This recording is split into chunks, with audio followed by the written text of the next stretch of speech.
नमस्कार विद्यार्थी मित्रों, मी हसेवाड सर आपल्यासमोर पहिली खाकी नंतर बाकी या पोलीस भरती 2024च्या सदरामध्ये येणाऱ्या 17,471 या जागांसाठी जी भरती केली जाते त्यासाठी पहा. हा एक प्रकार आहे. नेहमी अशा पद्धतीचा एक गणित पडत असतो.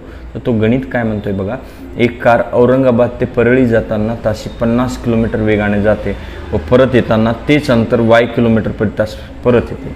जर संपूर्ण प्रवासातील सरासरी वेग 66.66 किलोमीटर प्रति तास असेल तर परत येतानाचा वेग किती. मग परत येतानाचा जर आपल्याला वेग काढायचा आहे तर काय करायचं, आपला संपूर्ण जो सरासरी वेग आहे ना 66.66 याला आपल्या जातानाचा जो वेग आहे 50 गुणायचे. 50 गुणिले 66.66 आणि त्याला भागायचं. या 50च्या दुप्पट किती होते 100.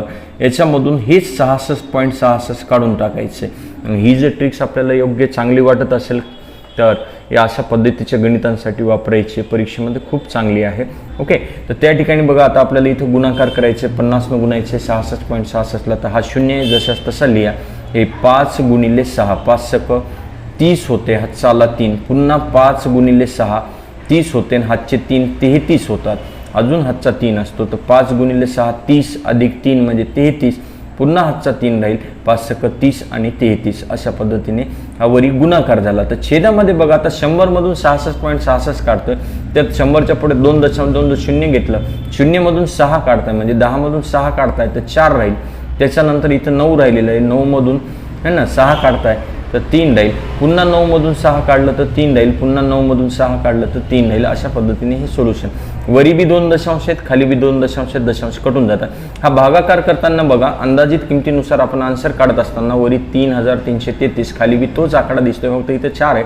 तर त्याला अंदाजित किमतीनुसार 3 करायचं आणि याला भाग द्यायचं. तर 1चा भाग जाईल आणि समोर 2 शून्य राहतील.